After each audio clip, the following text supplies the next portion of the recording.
Hello everyone. मैं हूं गोल्डी नामदेव और इस वीडियो में हम प्लाज्मा मेम्ब्रेन के बारे में डिस्कस करेंगे। तो चलिए शुरू करते हैं। तो देखिए प्लाज्मा मेम्ब्रेन क्या होता है। ये जो आपकी सेल है, इस सेल में न्यूक्लियस है, ठीक है, और फिर डिफरेंट डिफरेंट ऑर्गेनल्स है, ठीक है। तो ये हो जाता है अंदर वाला पोर्शन को हम क्या बोलते हैं, साइटोप्लाज्म। और ये न्यूक्लियस है।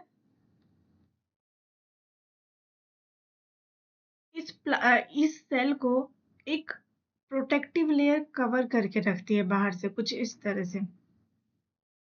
और इसी प्रोटेक्टिव लेयर को हम प्लाज्मा मेम्ब्रेन कहते हैं, ठीक है। तो प्लाज्मा मेम्ब्रेन क्या है, जो सेल मेम्ब्रेन को कवर करके रख रही है। तो ये हो जाती है आपकी प्लाज्मा मेम्ब्रेन, ठीक है। अब ये जो प्लाज्मा मेम्ब्रेन है ना, वो एक तरह से बैरियर बनाती है। कैसे? क्योंकि ये एक आउटर इन्वायरमेंट है सेल का और ये सेल का इनर इन्वायरमेंट है, ठीक है। तो इसके बीच में एक बैरियर बना के रखती है। ट्रांसपोर्ट में बैरियर बनाती है कि कौन से मॉलिक्यूल्स को बाहर जाना चाहिए और कौन से मॉलिक्यूल्स को अंदर जाना चाहिए, ठीक है। अगर मैं प्लाज्मा मेम्ब्रेन के फंक्शंस की बात कर लूं कि प्लाज्मा मेम्ब्रेन का रोल कहाँ कहाँ आता है, तो देखिए सबसे पहले तो ये एक सिलेक्टिवली परमिएबल मेम्ब्रेन है। सिलेक्टिवली परमिएबल मेम्ब्रेन है। ये सिलेक्टिवली परमिएबल मेम्ब्रेन क्यों बोल रही हूँ मैं, क्योंकि ये सिलेक्टिवली ये देखती है कि कौन से मॉलिक्यूल्स को मुझे सेल के इनसाइड भेजना है और कौन से बाहर को अलाउ करना है, ठीक है। तो बेसिकली ये ट्रांसपोर्ट में रोल प्ले करती है ना। चाहे वो कोई भी मॉलिक्यूल्स हो, ट्रांसपोर्ट आपका वाटर मॉलिक्यूल्स हो सकता है, आयंस हो सकते हैं, कोई भी प्रोटीन हो सकता है। तो पहला फंक्शन तो ये रहा। सेकेंड फंक्शन क्या आता है कि जो प्लाज्मा मेम्ब्रेन है वो सेल सिग्नलिंग में रोल प्ले करती है।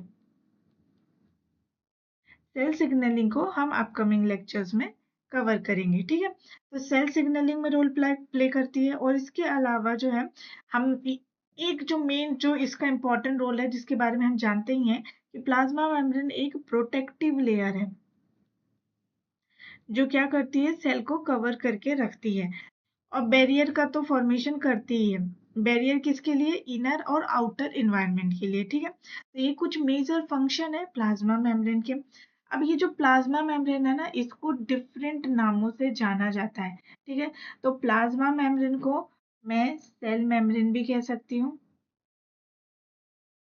प्लाज्मा मेम्ब्रेन को लिविंग मेम्ब्रेन भी बोला जाता है और प्लाज्मा मेम्ब्रेन को बायो मेम्ब्रेन भी कहते हैं। तो यानी कि ये किसी भी नाम से, इनमें से कोई भी नाम हम यूज कर सकते हैं जब हमें प्लाज्मा मेम्ब्रेन के बारे में बताना हो, ठीक है। तो सेल को कवर करके रखने वाली मेम्ब्रेन को, प्रोटेक्टिव लेयर को मैं प्लाज्मा और सेल मेम्ब्रेन बोलती हूँ, ठीक है।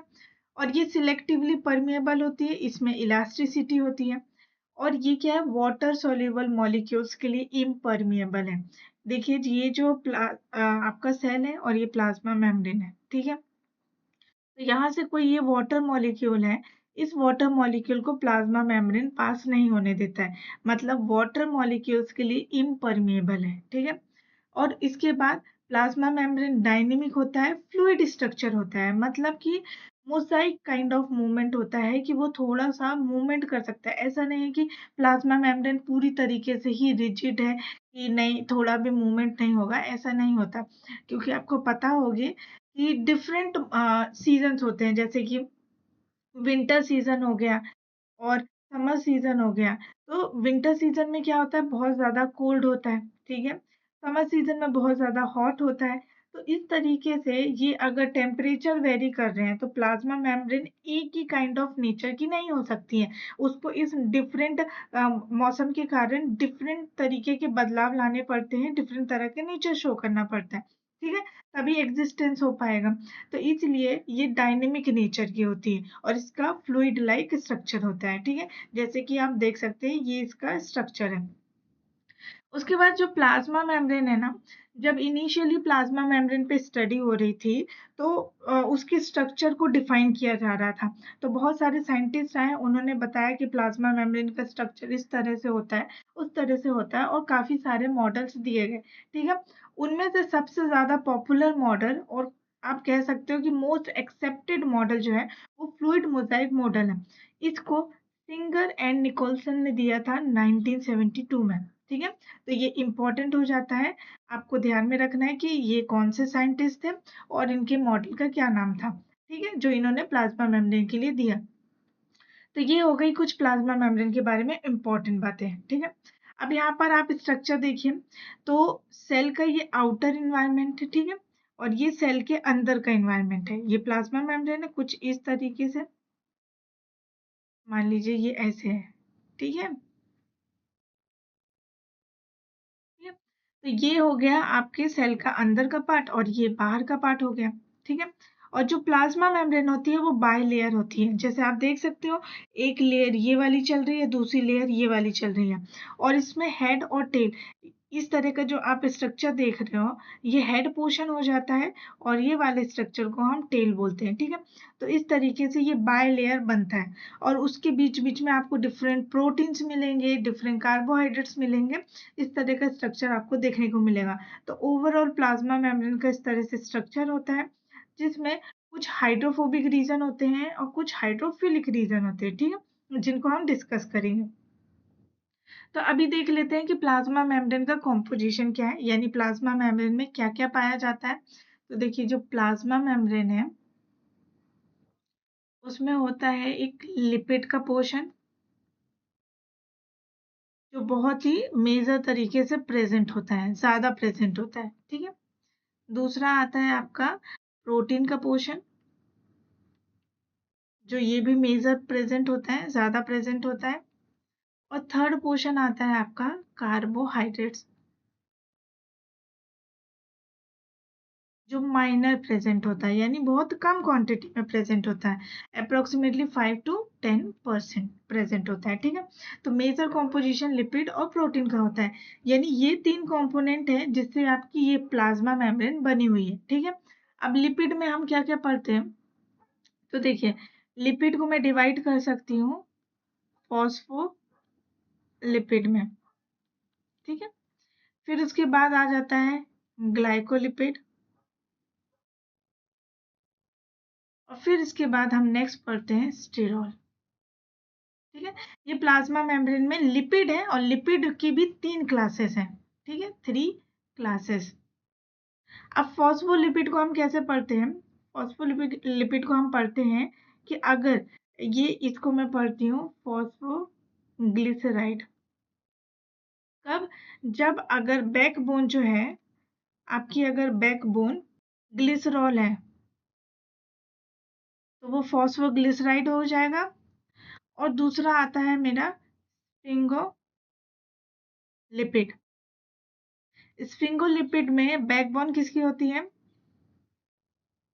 बैकबोन होती है आपको स्फिंगोसिन की, और स्फिंगोलिपिड को ही मैं स्फिंगोमाइलिन बोलती हूँ। ठीक है, तो ये हो गया क्लासिफिकेशन। अब हम नेक्स्ट बात कर लेते हैं ग्लाइकोलिपिड का। तो अपना जो ग्लाइकोलिपिड है, इसमें हम गैंग्लियोसाइट्स पढ़ते हैं।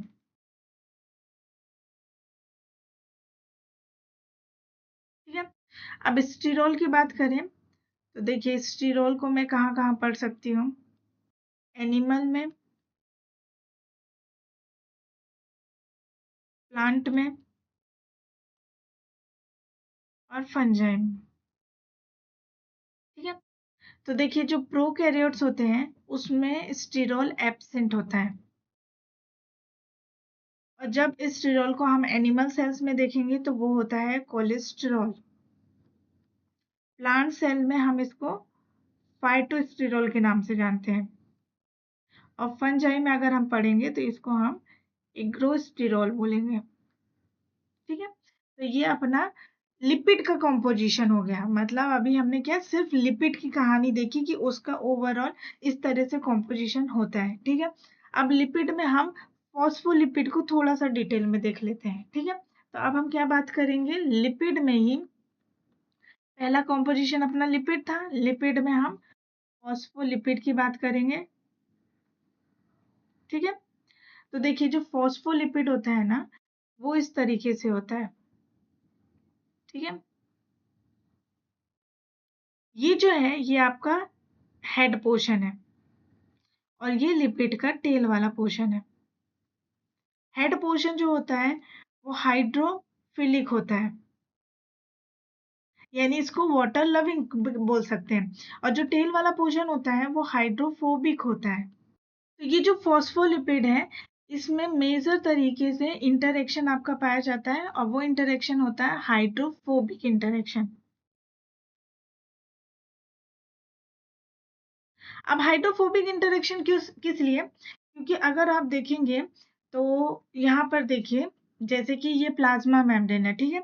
यहाँ पे बहुत सारे, ये देखिए, लिपिड्स के मॉलिक्यूल हैं। तो ये लिपिड्स को साथ में रहने के लिए कुछ इंटरेक्शन की चाहिए होगा, ठीक है? तो ये जो लिपिड्स हैं, इनके बीच में मेजर तरीके से जो इंटरेक्शन प्रेजेंट होता है, उस इंटरेक्शन को हम हाइड्रोफोबिक इंटरेक्शन बोलते हैं, ठीक है?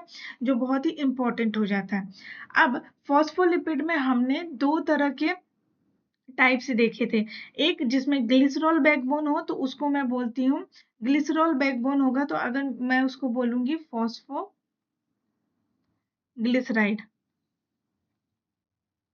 ठीक है?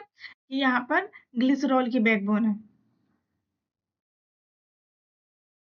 अच्छा, ग्लिसरॉल की बैकबोन का क्या मतलब है? देखिए, ये जो आपका ये जो पोर्शन है ना, ये हाइड्रोफिलिक है। हाइड्रोफिलिक क्यों है? क्योंकि यहाँ पर फॉस्फेट ग्रुप प्रेजेंट है। जैसे आप इस स्ट्रक्चर में देख सकते हैं कि ये एक फॉस्फोलिपिड का स्ट्रक्चर है, ठीक है? तो देखिए, ये जो फॉस्फेट ग्रुप है, ये हेड वाले पोर्शन में प्रेजेंट है, ठीक है?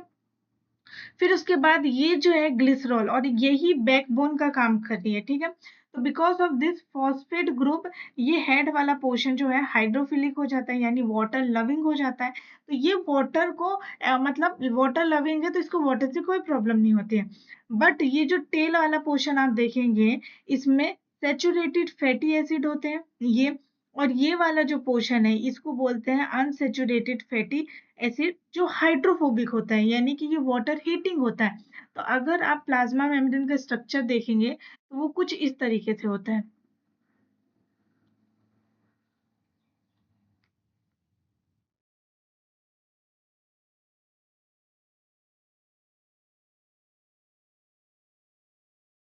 इस तरीके से होता है, और ये जो है आपका आउटर इन्वायरमेंट है, और ये इनर इन्वायरमेंट है, ठीक है? सेल का इनर इन्वायरमेंट है।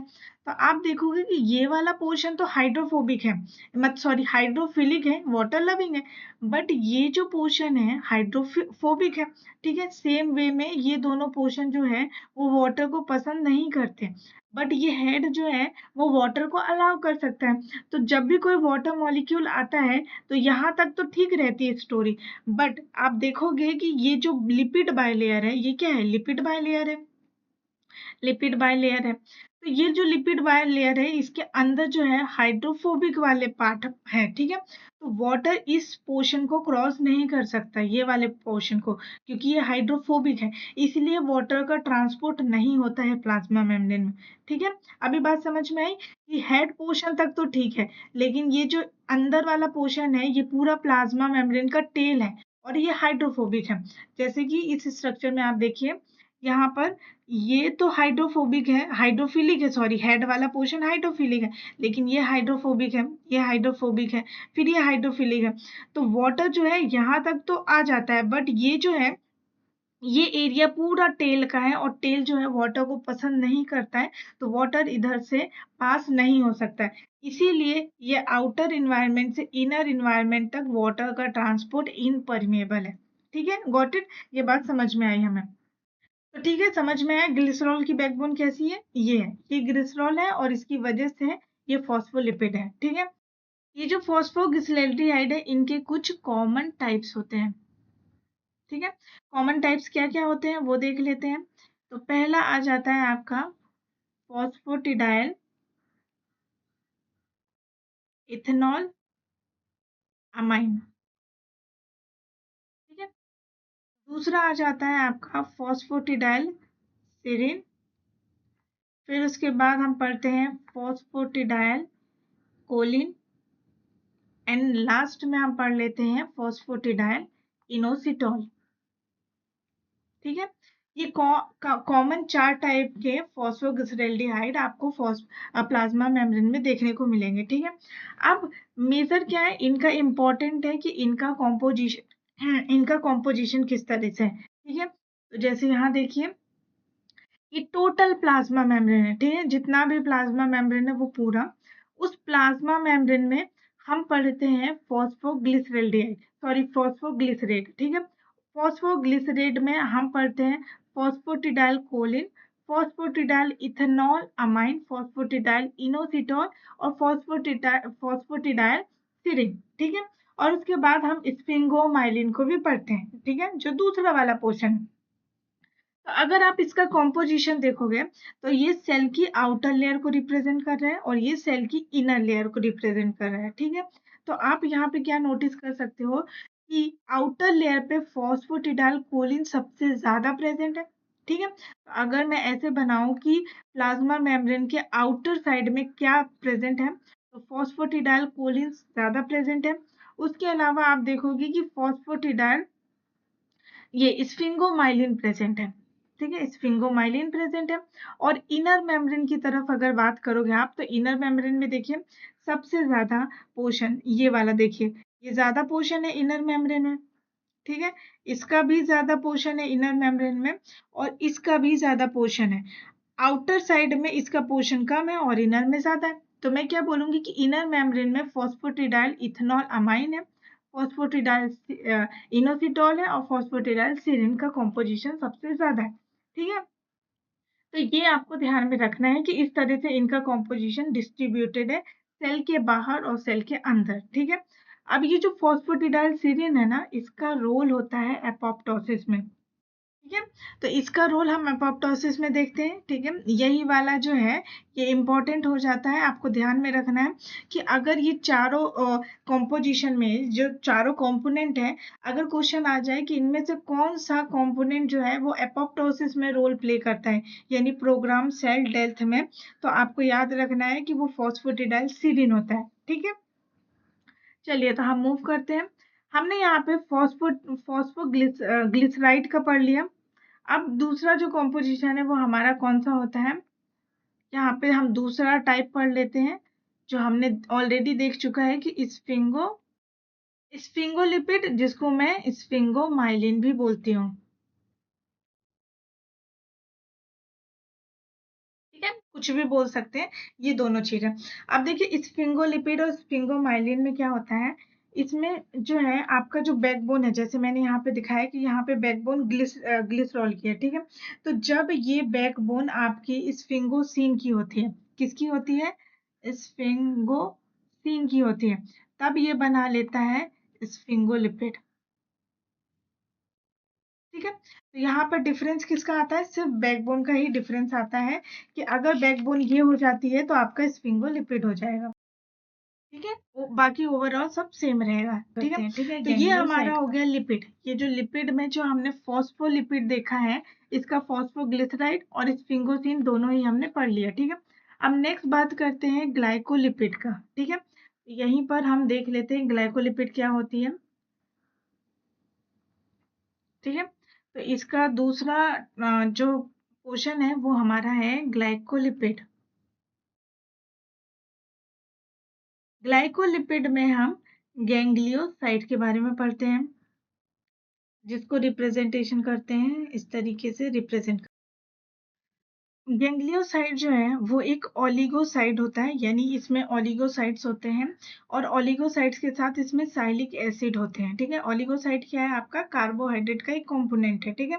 और उसमें साइलिक एसिड होते हैं। ये साइलिक एसिड आपका नेगेटिव होता है, नेगेटिवली चार्ज होता है, and because of this negative charge जो आपका गैंग्लियोसाइड है वो नेगेटिव चार्ज होता है, ठीक है। साइलिक एसिड जो है वो नेगेटिव चार्ज है, जिसकी वजह से गैंग्लियोसाइड भी नेगेटिव चार्ज की तरह बिहेव करता है, ठीक है। अब दूसरा पॉइंट ये है, ये एक इम्पॉर्टेंट पॉइंट होता है कि जो पोलियोमा वायरस है और क्लोराटॉक्सिन है, इसको बॉडी के अंदर एंटर करने में सेल मेम्ब्रेन को क्रॉस करना पड़ता है, ठीक है। तो सेल मेम्ब्रेन के अंदर जाने के लिए गैंग्लियोसाइड इंपॉर्टेंट रोल प्ले करते हैं, क्योंकि ये गैंग्लियोसाइड से बाइंड होते हैं और फिर उसके बाद ही वो प्लाज्मा मेम्ब्रेन के अंदर जा सकते हैं, तो सेल के अंदर आ जाएंगे और फिर इन्फेक्शन कॉज करते हैं, ठीक है। तो आपको क्या ध्यान रखना है कि गैंग्लियोसाइड जो है उसमें साइलिक एसिड होता है जो नेगेटिव चार्ज है, और दूसरा ये याद होता है कि गैंग्लियोसाइड जो है वो इम्पोर्टेंट हो जाता है पॉलीमोवायरस और कोलोरा टॉक्सिन के एंट्री पॉइंट के लिए। ठीक है, तो ये दो चीज हो गए। तो हमने अपना ग्लाइकोप्रोटीन देख लिया, ग्लाइकोलिपिड हो गया, फॉस्फोलिपिड कंप्लीट हो गया, ग्लाइकोलिपिड हो गया, और स्टिरॉल मैंने आपको बता ही चुका है कि प्रोकैरियोट्स में नहीं होता है। ये एनिमल सेल में कोलेस्ट्रॉल है, प्लांट में फाइटोस्टिरॉल है, और फंजी में हम इग्रोस्टिरॉल को पढ़ते हैं। ठीक है, अब नेक्स्ट आ जाता है हमारा प्रोटीन। ठीक है, जो मेजर तरीके से प्रेजेंट है, तो जरा हम प्रोटीन को भी देख लेते हैं। तो प्लाज्मा मेम्ब्रेन में अभी तक हमने क्या पढ़ा, लिपिड, लिपिड का पूरा चीज हम देख चुके हैं। देन आ जाता है हमारा प्रोटीन, जो कि मेजर इंपॉर्टेंट रोल प्ले करता है, क्योंकि ये भी मेजर तरीके से प्लाज्मा मेम्ब्रेन में प्रेजेंट होता है। ठीक है, तो अब प्रोटीन क्या है इसको देख लेते हैं। तो प्रोटीन को भी मैं डिवाइड कर सकती हूँ किसमें, इंटीग्रल प्रोटीन में, दूसरा पेरिफेरल प्रोटीन में, और तीसरा लिपिड लिंक। ठीक है, अब देखिए ये जो इंटीग्रल प्रोटीन है, अब कैसे, ये आपका प्लाज्मा मेम्ब्रेन है, सपोज ये आपका प्लाज्मा मेम्ब्रेन है। ठीक है, तो इंटीग्रल प्रोटीन क्या होता है, इस प्लाज्मा मेम्ब्रेन के अंदर इस तरीके से होता है। ठीक है, इसने क्या किया कि ये जो मेम्ब्रेन है इसको क्रॉस कर लिया, यानी आउटर से गया, बीच में गया, और फिर इनर पे चला गया। ठीक है, तो ये जो होता है, तो ये सेल के बाहर का पोर्शन है, ये सेल के अंदर का पोर्शन है, और ये लिपिड बाइलेयर का पोर्शन है। ठीक है, तो इस तरीके से ये प्रोटीन ऐसे यहाँ पर इम्बेडेड है। तो इस तरह के प्रोटीन को मैं इंटीग्रल प्रोटीन बोलूंगी। ठीक है, अब इंटीग्रल प्रोटीन की खास बात ये है कि ये सिंगल पास हो सकता है, और मोर देन सिंगल पास मतलब कि एक से ज्यादा बार भी इसको पास कर सकता है। ठीक है, तो सिंगल पास मतलब कि इसने एक बार प्लाज्मा मेम्ब्रेन को इस तरह से क्रॉस किया है। ठीक है, अब इसके अलावा ये बहुत बार क्रॉस कर सकता है, जैसे इसने ये इस तरीके से क्रॉस किया, तो ये क्या हो गया, मल्टी पास हो गया, कि एक से ज्यादा किया, तो ये कैसा हो सकता है, मल्टी पास भी हो सकता है। पर ये दोनों ही प्रोटीन इंटीग्रल प्रोटीन कहलाएंगे, क्योंकि ये कैसे अंदर साइड में है। नेक्स्ट आता है पेरिफेरल प्रोटीन। तो देखिए पेरिफेरल प्रोटीन कैसा होता है कि ये आउटर इन्वायरमेंट है, ये इनर इन्वायरमेंट है। तो पेरिफेरल प्रोटीन का मतलब होता है कि पेरीफेरी पे, यानी एक साइड पर होना, जैसे ये प्रोटीन यहाँ पर है, तो आउटर साइड में वो इस तरह से प्रेजेंट है, और इनर साइड में वो यहाँ प्रेजेंट है। तो ये वाला और ये वाला, इन दोनों को ही मैं पेरिफेरल प्रोटीन बोलूंगी। ठीक है, क्योंकि ये पेरिफेरी पे प्रेजेंट है। और लिपिड लिंक्ड प्रोटीन क्या होता है, लिपिड लिंक्ड प्रोटीन में जैसे कि ये आपकी लिपिड की बाइलेयर है। ठीक है, इस तरह से लिपिड की बाइलेयर बनी हुई है। तो लिपिड लिंक प्रोटीन क्या होता है कि एक कोई प्रोटीन होता है, ठीक है, और वो प्रोटीन इससे लिंक्ड होता है, ठीक है, अटैच्ड होता है, और ये क्या है, लिपिड का पोर्शन है। ठीक है, और ये प्रोटीन का पोर्शन है, तो ये इससे लिंक्ड है, अटैच्ड है, इसलिए मैं इसको लिपिड लिंक्ड प्रोटीन बोलूंगी। ठीक है, ठीक है, तो इस तरीके से मैंने प्रोटीन के 3 पार्ट देख लिए, 1 2 एंड 3। ठीक है, अब नेक्स्ट पाला आता है हमारा कार्बोहाइड्रेट। ठीक है, कार्बोहाइड्रेट जो कि माइनर प्रेजेंट होता है, कितना, 5 से 10%। अच्छा, अगर मैं एग्जाम्पल की बात करूं तो पेरिफेरल प्रोटीन के कुछ एग्जाम्पल्स हैं, मे बी ये इंपॉर्टेंट हो सकते हैं। तो इसके एग्जाम्पल में आ जाता है स्पेक्ट्रिन, एनकायरिन एंड साइटोक्रोम सी। ठीक है, और अगर मैं इंटीग्रल प्रोटीन के एग्जाम्पल्स की बात करती हूँ तो इसमें आ जाता है आपका ग्लाइकोफोरिन, जो कैसा होता है, सिंगल पास होता है। ठीक है, सिंगल पास हम समझ गए कि क्या होता है। फिर उसके बाद दूसरा आ जाता है आपका GPCR प्रोटीन। ठीक है, ये एक रिसेप्टर है, और ये मल्टी पास का एग्जाम्पल है। ओके, तो ये एग्जाम्पल है, इंपॉर्टेंट हो सकते हैं।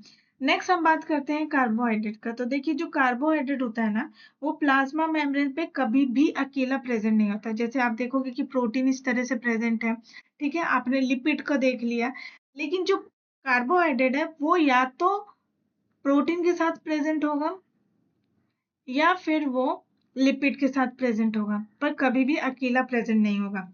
अगर वो प्रोटीन के साथ प्रेजेंट है तो ये क्या है, ग्लाइको प्रोटीन बोलूंगी मैं इसको, और अगर वो लिपिड के साथ प्रेजेंट है तो मैं इसको ग्लाइको लिपिड बोलूंगी।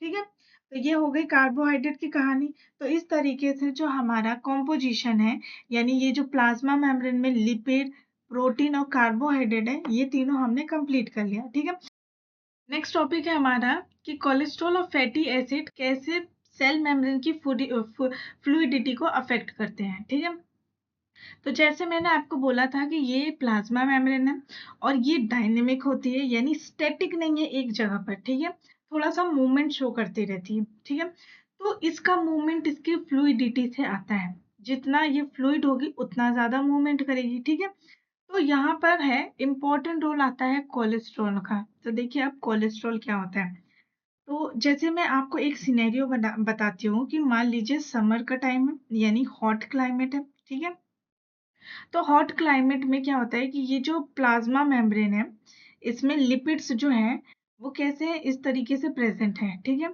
और क्योंकि हॉट होने के कारण ये बहुत ही ज्यादा डिस्टेंस में प्रेजेंट है इस तरीके से, क्योंकि ये डायनेमिक नेचर होता है तो इस तरह से वो डिस्टेंस में प्रेजेंट होते हैं। तो देखिए इनके बीच की दूरी कितनी ज्यादा हो जाती है। ठीक है, तो जितनी ज्यादा दूरी होगी उतना ज्यादा ये फ्लूइड स्ट्रक्चर बनाएंगे, यानी कि उतना ज्यादा मूवमेंट करेंगे। ठीक है, बट दूसरे सिनेरियो में अगर आप विंटर सीजन का एग्जांपल लेते हो तो वहां पे कोल्ड होता है, यानी बहुत ठंड होती है। तो उस टाइम पे क्या होता है कि इनकी टेंडेंसी होती है फॉस्फोलिपिड लेयर की, कि ये आपस में क्लोज होने की कोशिश करते हैं इस तरीके से, इस तरीके से आपस में बहुत पास होने की कोशिश कोशिश करते हैं, और जिसकी वजह से ये बहुत ज्यादा रिजिड हो जाते हैं। ठीक है, रिजिड है तो फ्रेजाइल हो जाएंगे, और फ्रेजाइल हो जाएंगे तो टूटने का डर होता है, यानी इनमें जो फ्लूइडिटी है वो बहुत कम हो जाता है, ये लेस फ्लूइड हो जाते हैं, और इनमें चांसेस होते हैं कि दे कैन ब्रेक।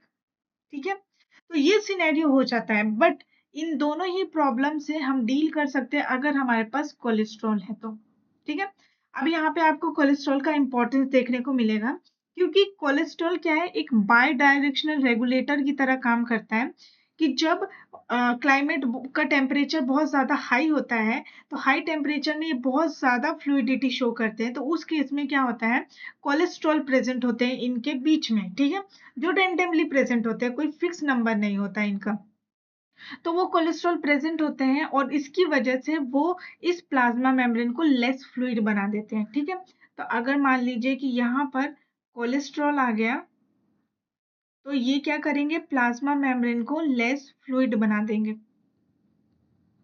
ठीक है, जिससे प्लाज्मा मेम्ब्रेन अपना स्ट्रक्चर नहीं खोएगी और अपना फंक्शन प्रॉपरली करेगी। ठीक है, अब कोल्ड टेम्परेचर में क्या होता है, जब टेम्परेचर बहुत ही लो हो जाता है तो उस केस में ये प्लाज्मा मेम्ब्रेन इस तरीके से रिजिड हो जाते हैं, इनके ब्रेक होने का डर होता है और ये लेस फ्लूइड हो जाते हैं। तो हमें यहाँ पे जरूरत है कि मैं इसको ज्यादा फ्लूइडिटी, यानी ज्यादा फ्लूइड बनाऊं। ठीक है, तो उस केस में भी कोलेस्ट्रॉल क्या होते हैं, यहाँ पे प्रेजेंट होते हैं, और कोलेस्ट्रॉल की प्रेजेंस के कारण ये थोड़ा थोड़ा डिस्टेंस में आ जाते हैं। ठीक है, और इनके डिस्टेंस में आने के बाद जो है प्लाज्मा मेम्ब्रेन जो है इनको फ्लूइडिटी दे देता है, और फ्लूइडिटी देने के कारण अब ये क्या है, थोड़ा सेपरेट सेपरेट है, और इससे इनका प्लाज्मा मेम्ब्रेन का स्ट्रक्चर मेंटेन है। अब ये कब होता है, दिस विल हैपन जब क्या है, कोलेस्ट्रॉल प्रेजेंट है तो। ठीक है, तो आपने देख लिया कि अगर कोलेस्ट्रॉल प्रेजेंट नहीं होगा तो ये कैसी कंडीशन हो सकती है, और कोलेस्ट्रॉल प्रेजेंट है तो ये किस तरह से प्लाज्मा मेम्ब्रेन की इंटीग्रिटी उसके स्ट्रक्चर को मेंटेन कर रहा है। ठीक है, तो ये हो गया। अब देखिए इन जनरल मैं बात कर रही हूँ, इन जनरल जो है कोलेस्ट्रॉल क्या करता है। तो इन जनरल क्या होता है, अगर टेम्परेचर बहुत हाई है तो कोलेस्ट्रॉल का हाई लेवल जो है वो फ्लूइडिटी को कम कर देगा। ठीक है, तो आपको यहाँ पे देखना है कि ये टेम्परेचर यहाँ पे बहुत हाई है। ठीक है, तो कोलेस्ट्रॉल का हाई अमाउंट क्या है, फ्लूइडिटी को कम करेगा, और हम यही तो चाह रहे थे, क्योंकि हॉट टेम्परेचर में देखिए ये कितना दूर दूर है, और दूर दूर है क्योंकि इनके बीच में फ्लूइडिटी ज्यादा है। ठीक है, तो मैंने कोलेस्ट्रॉल को लेकर आया और कोलेस्ट्रॉल का अमाउंट बहुत बढ़ा दिया, तो अब इस केस में क्या है, फ्लूइडिटी कम हो गई। ठीक है, अब उसके बाद कोलेस्ट्रॉल का लो अमाउंट जो है लो टेम्परेचर में फ्लूइडिटी को बढ़ा देगा। तो इस सिनेरियो में भी तो यही हो रहा था कि यहाँ पर देखिए प्लाज्मा मेम्ब्रेन का जो लिपिड वाला पोर्शन है वो कितना पास पास में है, तो वो रिजिड बन जा रहा है। तो यहाँ पे मैं कोलेस्ट्रॉल का अमाउंट कम कर दूंगी, और जिससे जैसे ही मैंने कोलेस्ट्रॉल कम किया तो ये फ्लूइडिटी को बढ़ा देगा लो टेम्परेचर में। ठीक है, तो ये दो बातें आपको ध्यान में रखना है।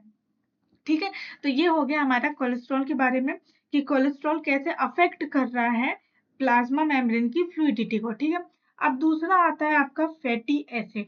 ठीक है, अब ये जो लिपिड बायलेयर है ना, ये जो आपका लिपिड बायलेयर है, ये भी यहाँ पर इंपॉर्टेंट रोल प्ले करता है जब हम प्लाज्मा मेम्ब्रेन की फ्लूइडिटी की बात करते हैं। अब कैसे करता है, तो देखिए प्लाज्मा मेम्ब्रेन में इस तरह से लिपिड बायलेयर प्रेजेंट होते हैं, तो ये तो हेड वाला पोर्शन हो गया। अब जब इस तरह से इनका टेल होता है तो ये होता है सेचुरेटेड, और जब इस तरीके से एक टेल प्रेजेंट होती है तो उसको हम बोलते हैं अनसेचुरेटेड। देखो ये एक किक टाइप का प्रेजेंट है, जैसे अब मैंने आपको दिखाया था यहाँ पर देखिए, ये ये वाला जो है जब इस तरह से सीधा सीधा प्रेजेंट होगा तो वो फैटी सेचुरेटेड फैटी एसिड हो जाएगा, और जब इस तरीके से एक किक प्रेजेंट होगा, इसके वजह से ये स्ट्रक्चर थोड़ा इस तरह से इस तरफ डायरेक्शन में हो गया, तो इसको मैं अनसेचुरेटेड फैटी एसिड बोलूंगी। ठीक है, अब सैचुरेटेड और अनसैचुरेटेड तो हो गया, आपको जनरली क्यों याद रखना है कि ये अनसैचुरेटेड फैटी एसिड इसलिए है क्योंकि इसमें डबल बॉन्ड प्रेजेंट है, और डबल बॉन्ड के आने से ये थोड़ा किक लाइक स्ट्रक्चर बना लेता है। ठीक है, तो इस तरीके से इसका स्ट्रक्चर हो गया। अब ये इसका जो स्ट्रक्चर है ना, ये इंपॉर्टेंट रहता है कि कब इसको हॉट इन्वायरमेंट में कैसा स्ट्रक्चर रखना है और कोल्ड में कैसा रखना है। ठीक है, अब देखिए यहाँ पर जो कोल्ड टेम्परेचर होता है, कोल्ड टेम्परेचर में क्या है कि ये बहुत ही पास पास हो रहे हैं। ठीक है, तो हमें क्या करना है कि इनको दूर दूर करना है, तो मैं ऐसा कॉम्पोजिशन रखूंगी जो इनको दूर करने में हेल्प करे। ठीक है, तो ये कब पॉसिबल है कि अगर मान लीजिए इस तरीके से प्लाज्मा मेम्ब्रेन प्रेजेंट है ना, सॉरी लिपिड्स प्रेजेंट है, तो वो आपस में बहुत इजीली से ऐसे कॉम्पैक्ट हो जाएंगे। ठीक है, लेकिन मैंने इसके बीच में एक किक ला दिया इस तरीके से, तो अब देखिए ये किक की वजह से ये थोड़े सेपरेट हो गए। ठीक है, तो ये वाली जब चीज होती है तो मैं इसको बोलती हूँ सेचुरेटेड फैटी एसिड, और इसको मैं बोलूंगी अनसेचुरेटेड फैटी एसिड। ठीक है, अनसेचुरेटेड क्यों, क्योंकि यहाँ पे डबल बॉन्ड है, डबल बॉन्ड की वजह से किक आ रहा है। तो जब भी कोल्ड टेम्परेचर या फिर टेम्परेचर बहुत ही लो होगा, उस केस में आपका अनसेचुरेटेड फैटी एसिड का कॉम्पोजिशन ज्यादा होता है। ठीक है, फर्स्ट थिंग।